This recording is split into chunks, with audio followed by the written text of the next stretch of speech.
de Ondas de Ibagué, U Cooperativa, la universidad cooperativa, la universidad que todos los días de martes a jueves compartiendo con ustedes temas de mucha actualidad. Un abrazo para ustedes allá en sus casas y por supuesto en los diferentes municipios del departamento del Tolima. Hoy tenemos un tema muy pero muy especial, un tema de mucha actualidad y para ello nos acompaña el profesor docente de la Universidad Cooperativa de Ingeniería de Sistemas. Estamos hablando de Óscar Camilo Valderrama Rivera. Óscar Camilo, bienvenido por supuesto aquí a la U Cooperativa, este programa que ya está posicionado y ya obviamente tiene muchos oyentes a esta hora pendiente de nuestros temas. Hoy vamos a tratar con el profesor Óscar Camilo Valderrama videojuegos y su fin social.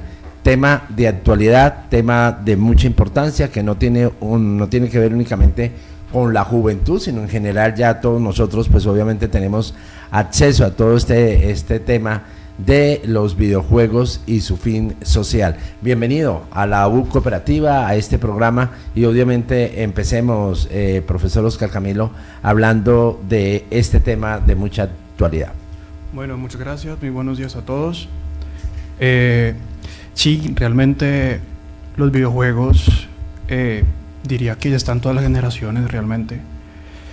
Anteriormente se pensaban que eran los niños, la juventud, pero es que esos niños ahora ya tienen 30, 40, 50 años. Entonces, realmente permeó toda la sociedad. ¿Qué es lo interesante de esto? A ver, los videojuegos casi siempre por su origen pues es una actividad de ocio, ¿no? Es una actividad de diversión y a veces llegó a tener mala fama, que usted está perdiendo el tiempo, que usted está perdiendo su vida haciendo esto y aquello, pero realmente yo lo veo realmente como una actividad de diversión. Obviamente todo en exceso es malo, como cualquier cosa, pero lo interesante es que esa atracción que da con esta juventud, y no tan juventud, porque muchas veces, por ejemplo, las personas que jugaron el arcade, el primer Mario Bros. Que salió por los 80. Ese fue el primero que jugué. Exactamente, o sea, ya estamos generaciones mucho más avanzadas. Claro. Y ahora también es una herramienta muy fuerte para entretener y enamorar a esta nueva juventud.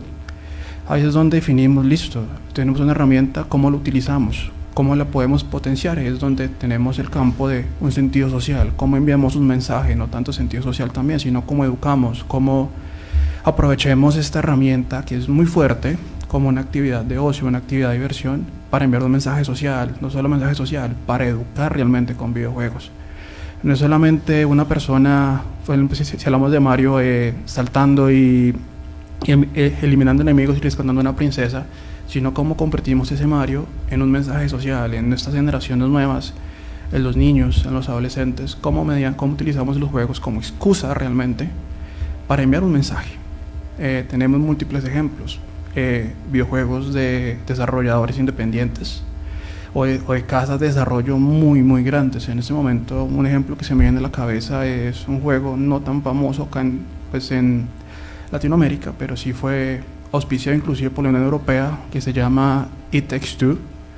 Es un juego multijugador en donde dos personas tienen control de los jugadores y se basa en el sentido social de la relación de una familia, realmente, de cómo tienen que pasar por una aventura. Obviamente, utilizando un poquitico las palabras de Gabo, vamos a un realismo mágico, porque básicamente son dos padres que tienen que luchar por su hija, y en cada mundo, en cada nivel, por así decirlo, hay un mensaje social, simplemente de primero tengo a mis hijos, cómo los voy educando, cómo los voy criando, cómo van luchando esta pareja para al final rescatar a su hija y darle un mejor hogar, por así decirlo. Y es un juego que fue patrocinado por la Unión Europea. ¿Eso hace cuánto que salió, más o menos? 2 años más o menos, es realmente reciente y es uno de los ejemplos. O sea, ¿es reciente? Sí, es reciente. A ver, la industria... O sea, ¿fue a raíz de la pandemia? Sí, ya venía desarrollando antes, pero salió en plena pandemia. Sí. Y es que no me acuerdo, sí, pero es casi seguro que fue considerado como uno de los mejores juegos del año en ese momento. Y uno dirá, un juego que esté dando un mensaje de familia va a competir con títulos, por ejemplo, como Mario, como Zelda, títulos extremadamente fuertes o famosos, y este título, que tiene un mensaje social muy fuerte, compitió par a par. Ahí es donde uno se pregunta, listo, si estos señores lo hicieron, ¿por qué nosotros no podemos hacerlo? Y eso a nivel de títulos famosos. Hay otros títulos, por ejemplo, que se centran en el sentido social o enviar mensajes de el campo, de cómo nos cuida el campo realmente, de toda la parte agraria. Por ejemplo, tenemos Stardew Valley, que es un videojuego que fue una sorpresa para muchas personas, porque no es un juego realmente desarrollado por una persona, y realmente compitió contra equipos de cientos de personas, y básicamente de todo el mundo. De todo el mundo. O sea, una persona lo desarrolló todo. Sí. O sea, creó música, animaciones, toda la programación, y el mensaje era, venga, porque no miramos realmente la vida en el campo en comparación a la vida de la ciudad, que es un poco agitada. Y es un juego que gráficamente es simple, pero es uno de los juegos independientes indies con más, tiene una calificación altísima, y ya lleva como 8 años, y en ventas ha pues roto cualquier récord. De nuevo, o sea, la persona que lo creó le fue muy bien. Claro, muy bien. Muy bien.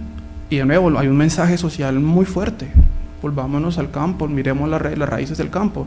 Y mucha juventud, que yo he conocido, muchos de mis estudiantes, muchos de mis compañeros, de mis amigos, de todas las edades, por ejemplo, aprendieron lo que es una vida en el campo. Obviamente no es un simulador realmente, sino sigue siendo un juego, pero por ejemplo la parte de ordeñar, la parte de hacer mayonesa, los productos lácteos, de nuevo, basado en un juego.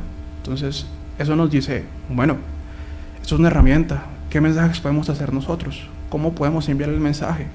Tenemos que, obviamente, ser creativos realmente, porque en últimas se va a dar una especie de diversión, de entretenimiento, pero ¿cómo utilizamos eso para enviar un mensaje realmente? Y eso básicamente... Un mensaje positivo, ¿no? Sí, claro. Es decir, en videojuegos hay de todo. O sea, el mensaje no es simplemente elimina enemigos y entre más elimina, mejor. No, acá es, bueno, puedes tener unos retos, unas metas, y sí puedes eliminar enemigos, pero ¿con qué mensaje? ¿Con qué fin? Esa lucha, ese tiempo que vas a invertir, ¿qué vas a aprender? Sentido social, por ejemplo, nosotros en la materia lectiva 2 de la universidad desarrollamos videojuegos. Hemos desarrollado videojuegos dando mensajes con sentido de recuperar nuestro agro tolimense específicamente, y hemos encontrado que los mismos estudiantes a mí me han dado muchas sorpresas. Por ejemplo, me acuerdo de un estudiante que hizo un videojuego completamente basado en las orquídeas, que fue una experiencia y una sorpresa para todos nosotros, porque uno que se imagina en el agro, cultivos de comida, nosotros por ejemplo en Tolima somos arroceros, por así decirlo, o el maíz. Este estudiante, ¿no?, en su tierra cultivaban orquídeas, y hizo un videojuego basado en orquídeas, que fue una experiencia muy interesante, y el resultado también fue bastante fuerte, la verdad. Y bien interesante, porque la juventud, por ejemplo, ese programa que ahorita vamos a ver y a decir, porque ya a uno empiezan a escribirle, ya les decimos cómo pueden entrar a ese programa. Por ejemplo, mis hijos obviamente no tienen nada, muy mínimo, un 20% del conocimiento del campo.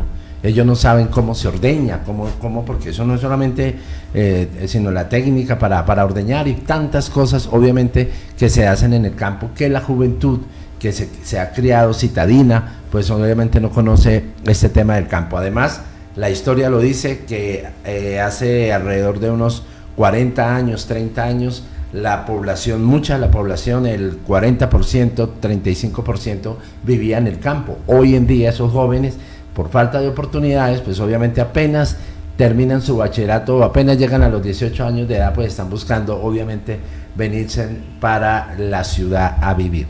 Tema bien interesante, nos acompaña el profesor Oscar Camilo Valderrama Rivera, profesor de Ingeniería de Sistemas, pero vamos a continuar con este tema, pero quiero hablar de esta facultad. Esta facultad de Ingeniería de Sistemas, pues es un programa, digamos que después de la pandemia o durante la pandemia y después de la pandemia cogió mucho auge. Muchas personas, nosotros mismos, yo lo digo como comunicador social, pues no teníamos mucho conocimiento de ese tema de sistemas, pero como tuvimos que trabajar desde las casas, entonces allí nuestros hijos nos enseñaron. Yo aprendí en ese año muchas cosas que obviamente no sabía. Hoy en día, a diferencia de antes de la pandemia, aumentó el número de estudiantes, de gente que quiere estudiar ingeniería de sistemas. Sí, realmente, inclusive antes de la pandemia, pues todavía hay, el ministerio hablaba de un déficit de ingenieros en sistemas en Colombia. Grandísimo, un déficit grandísimo, y no solo a nivel Colombia, sino a nivel mundial, porque en algún momento de nuestra historia la ingeniería se creyó que el ingeniero de sistemas era el que arreglaba impresoras, el que configuraba computadores, pero realmente... El que arreglaba computadores. Exactamente. Y a mí se me dañaba, entonces llamemos a alguien que nos ayude en ese tema. Sí, para que te rías, en el currículo no hay una sola clase de instalar sistemas operativos, arreglar computadores. Realmente eso no es el fin de un ingeniero de sistemas. Pero sin embargo nosotros utilizamos día a día aplicaciones, WhatsApp, redes sociales, inclusive aplicaciones bancarias. ¿Y eso quién la hace? ¿Quién la diseña? ¿Quién la programa? Ingenieros de sistemas. O sea, ya las empresas hoy en día es fundamental el ingeniero de sistemas. Anteriormente lo contrataban por un ratico, como usted dice, cuando se dañaba algún computador o la red. Entonces decía el gerente, llamen a algún ingeniero de sistemas para que nos ayude con eso. Hoy en día han entendido que el ingeniero de sistemas no es para arreglar computadores, no es para mirar la red, ni nada de esas cosas, sino que es fundamental para una empresa que quiere internacionalizarse, que quiere tener contactos con otras empresas a nivel mundial, que está exportando, etcétera, etcétera. Por eso la importancia de esa carrera hoy en día. Exactamente, igual cualquier empresa tiene que tener en este momento una página web, si quiere comercializar su producto, si quiere inclusive, ¿no? A nivel nacional, internacional, tienes que tener una visualización. Si tienes una tienda en línea, tienes que tener alguien que te monte la página, que te monte todo el sistema de transacciones, que te vigile todas esas opciones, por así decirlo, a nivel local. Pero realmente lo que estamos viendo es que no solo la parte local está contratando, o la parte nacional está contratando a nuestros ingenieros, sino las multinacionales tienen un enamoramiento muy fuerte por nuestros ingenieros. Además, por ejemplo, dice mi jefe Denis que la ingeniería de sistemas en ese momento es una de las pocas carreras que tú puedes estar trabajando desde tu finca con internet y estar produciendo para un desarrollo de software, qué sé yo, en Reino Unido, en India, sin ningún problema. Porque hay muchas empresas multinacionales, internacionales que te contratan y trabajas remoto. Claro, usted no necesita estar en la empresa para estarle produciendo a esa empresa. Exactamente, y son grupos, no son ingenieros, son varios grupos, porque ahorita no es el ingeniero que hace todo, o sea, te especializas en un tema, en un lenguaje, en un campo, y vas a buscar ofertas de empleo, y las ofertas, siempre que buscas, por ejemplo, ofertas de empleo en desarrollo, vas a encontrar disponibles, porque las multinacionales y las empresas nacionales necesitan ingenieros. Realmente no tenemos suficientes ingenieros para atender toda la demanda que se necesita a nivel nacional y a nivel mundial. A nivel internacional y a nivel nacional. Todo ello, hay que reconocerlo, fue también después de la pandemia. O sea, la pandemia dejó una enseñanza, y yo creo que esa del tema de los sistemas fue supremamente importante, y eso nos volvió, a entender que a través de un computador uno puede hacer muchas cosas. Sí, ya venía crecimiento, pero realmente la pandemia lo que hizo fue acelerar. Porque realmente desde la pandemia, obviamente teníamos las redes sociales, teníamos una cantidad de aplicaciones que venían en auge, pero realmente la pandemia, como nos mandó a todos a las casas, por así decirlo. Habían gerentes para contar anécdotas, y amigos que manejaban empresas, y la verdad prendían el computador una vez a la semana. O sea, él prendía el computador el viernes para ver los correos que le enviaron y contestar, y para de contar. Hoy en día usted llega a la oficina y nada, prender el computador, porque ahí está toda la información. La Facultad de Ingeniería de Sistemas en la Universidad Cooperativa, ¿cuántos años lleva más o menos?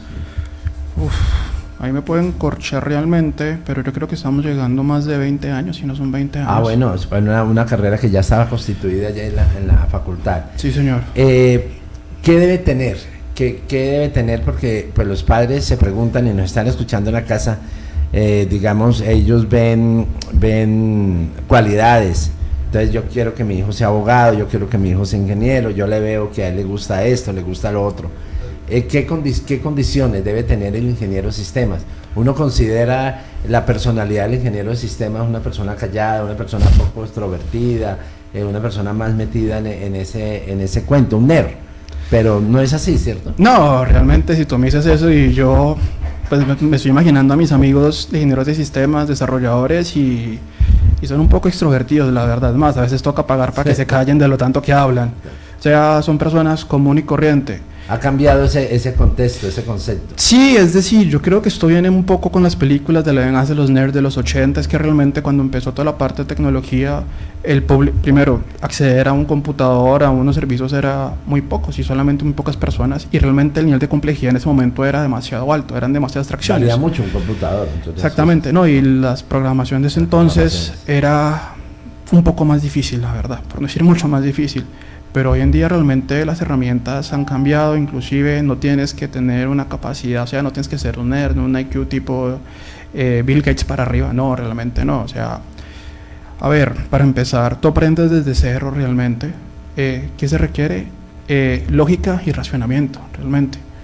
La base, por ejemplo, de un desarrollador son los algoritmos, y toda la parte de algoritmia es lógica, racionamiento, o sea, por ejemplo, tú cómo utilizas un ascensor, todo ese pensamiento de funcionamiento. Yo aprieto un botón, voy al piso, él me dice qué piso voy y para por un sensor, por así decirlo. Ese procesamiento del paso a paso es lo que tú necesitas aprender a hacer. Entonces, realmente no es que haya un requisito muy, muy fuerte, sino inclusive ese pensamiento algorítmico, esa lógica que tienes que desarrollar.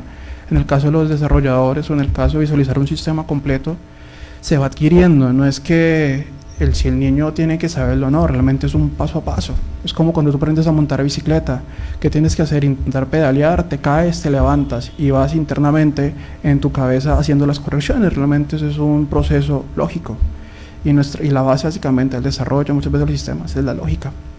Yo creo que hoy en día, y obviamente ya, por ejemplo, en los próximos semestres, el fenómeno yo creo que se ha visto, hablábamos y me alcanzo a acordar en este momento, con la directora Patricia Izquierdo, y nos hablaba precisamente que una de las carreras que ha cogido mucho auge en los últimos años y que ellos han notado que ha aumentado, digamos, el interés de estudiar ingeniería de sistemas. La gran mayoría de gente, por ejemplo, la facultad de ingeniería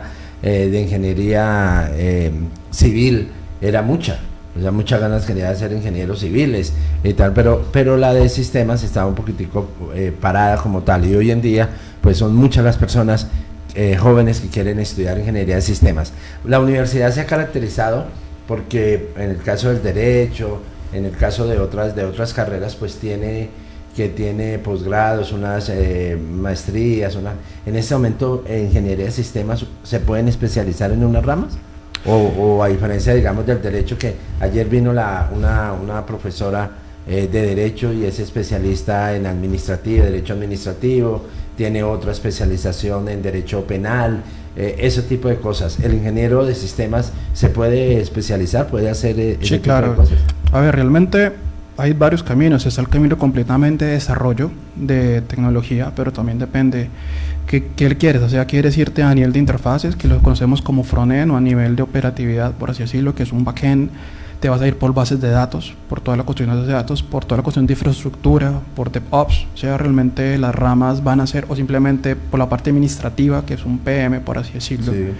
O sea, tienes la parte de gestión, la parte de desarrollo, la parte de bases de datos, la parte de montar toda la infraestructura, toda la parte de cloud, toda la parte de IA, que está últimamente muy de moda. O sea, las ramas de especialización son muchas y cada vez estamos viendo que la complejidad va aumentando y la especialización va realmente aumentando. O sea, depende si a ti te gusta, listo, sabes de tecnología, que te gusta hacer, gestionar, pues vete por toda la parte de diseño de sistemas, o por ejemplo por la parte de administración, que sería un PM realmente.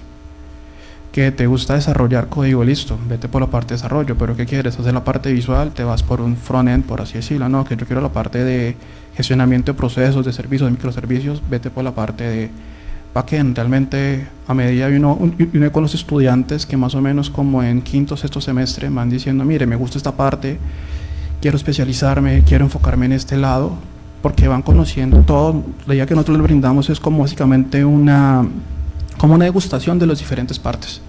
El mismo estudiante se va dando cuenta qué le gusta y qué no le gusta, y cuando descubre realmente la parte que le emociona, se van centrando por ahí. Y ahorita la oferta laboral está para cualquier tipo de estas especialidades, ya seas desarrollador de back, desarrollador de front, te vas para bases de datos, te vas para DevOps, te vas para Project Management. O sea, la oferta está para cualquiera de estas. A cualquiera. Oscar Camilo, docente de la Facultad de Ingeniería de Sistemas, nos acompaña en el día de hoy. ¿Qué hacer? Porque hay otros riesgos, y riesgos muy, muy grandes, y yo quiero que usted en este momento, para los padres de familia que nos están escuchando, el tema del juego. Entonces se meten en este tema y resultan jugando, muchachos que ya cantidad de plata desde sus casas, muchachos que se han gastado lo de la facultad, la plata, piden prestado, etcétera. Eso cómo manejarlo, o sea, ¿qué decir usted desde su experiencia como ingeniero de sistemas? Bueno, para mí realmente jugar un videojuego, jugar en línea es una actividad de ocio, una vida de diversión. O sea, obviamente teniendo las mismas, no es lo mismo que echar un partido de fútbol, pero básicamente tú cuando has hecho una recocha de fútbol que uno llama popularmente, claro, es 2 horas, 3 horas lo que te el físico de jugar con tus amigos y divertirte un rato. Sabes que no vas a ser profesional ni mucho menos, pero que quieres es pasar un rato, sudar, por así decirlo, y divertirte y reírte un rato, por así decirlo. Sí. Yo lo mismo con los juegos. Los juegos es una diversión, es un momento de ocio, que obviamente como todo en exceso es malo realmente. Sí. Y en últimas, ¿qué va a pasar? Conozco muchos casos tristemente que pasan muchas horas, pero en últimas, a ver, lo que tú juegas está en un servidor. La empresa se puede quebrar y todos los datos se pierden realmente. Entonces es darse cuenta que es una actividad de diversión, de ocio. Cuando una actividad de ocio se convierte, por ejemplo, ya en un trabajo, por así decirlo, ya implica más responsabilidad, ahí es donde uno dice, bueno, ¿me estoy divirtiendo o ya lo veo como una especie de obligación? Sí. Ahí es donde toca hacer la reflexión exactamente interna. O sea, igual, tú puedes jugar, te puedes divertir, inclusive yo conozco mucha gente de otros países realmente que nos divertimos, que nos reímos, que pasamos un rato. Se conoce mucha gente, ¿no? Sí. Inclusive la segunda lengua, el inglés, te ayuda muchísimo porque vas a, por ejemplo, tengo muchos amigos que son norteamericanos, entonces realmente la comunicación con ellos es en inglés 100% y te ayuda mucho a mejorar esta capacidad. Pero nuevo, en tónica de ocio, por así decirlo, de diversión. Y esa carrera, obviamente el tema del inglés es fundamental. Sí, es fundamental. ¿Son 10 semestres? 9 semestres ahorita. 9 semestres, pero el tema del inglés obviamente es fundamental. Sí, para empezar, todas las lenguajes de programación tienen bases de inglés realmente. Sí. Y lo que le digo a mis estudiantes, por ejemplo, un Windows sale cada 3, 4 años, un sistema operativo de Android o de iOS sale cada año. Y la documentación, ¿en qué está? En inglés. Inclusive el mismo lenguaje de programación, la documentación de los lenguajes están en inglés, lo último están en inglés. O sea, tú no puedes esperar a que lo traduzcan, porque es un proceso, ponerle de 1 año, 1 año y medio. Entonces claro, ya cuando sale lo último traducido, pues ya llegó una nueva versión y cuál es el riesgo de lo que estás aprendiendo, pues ya no está. Y muchas veces nuestros estudiantes realmente, porque, por así decirlo, los obligamos a inglés, porque todo está en inglés, salen con unas bases fuertes de inglés, a nivel de lectura sobre todo, porque están todo el día en esas. Ahí estamos entonces, además es una carrera que tienen que seguirse estudiando porque la tecnología en punta, lo que usted dice, ya el computador de hace 2 años ya hoy en día es muy diferente y así sucesivamente. Bueno, el agradecimiento muy pero muy especial al profesor de Ingeniería de Sistemas de la Universidad Cooperativa de Colombia. Estamos hablando de Oscar Camilo Valderrama Rivera, que nos ha acompañado en el día de hoy, un tema bien interesante, de mucha actualidad y que obviamente logramos despejar de la importancia que tiene la ingeniería de sistemas. Quienes quieran estudiar ingeniería de sistemas, ahí tienen la oportunidad en la Universidad Cooperativa para que lo hagan. Allí hay muy buenos profesores, ¿cierto? Ya hay gente obviamente muy preparada y pueden ir a mirar. Ahí creo que decía la doctora Patricia Izquierdo que la universidad está dando facilidades para que la gente en grupo pueda conocer todo lo que tiene la facultad antes de ingresar a ella. Muchas gracias por acompañarnos. Muchísimas gracias. Oscar Camilo. Bueno, a todos ustedes el agradecimiento muy pero muy especial. Estaremos el martes nuevamente, ¿no? El martes nuevamente con la Universidad Cooperativa, ese programa tan interesante. Que tengan una feliz mañana. Chao. Desde Ibagué, la capital del departamento del Tolima, esta es Ondas de Ibagué, 1470 AM, HJTV. Ondas de Ibagué, siempre la más popular. Llegó el momento de hablar de salud con Selva Vida del Putumayo. Queridos y estimados oyentes, aquí estamos con las notas importantísimas de salud de Selva Vida del Putumayo. Les vengo a hablar de Selvadol 2, un producto maravilloso que ustedes deben de tener en casa para cualquier emergencia. Con Selvadol 2, usted va a bajar la presión alta. A una persona se le sube la presión, inmediatamente que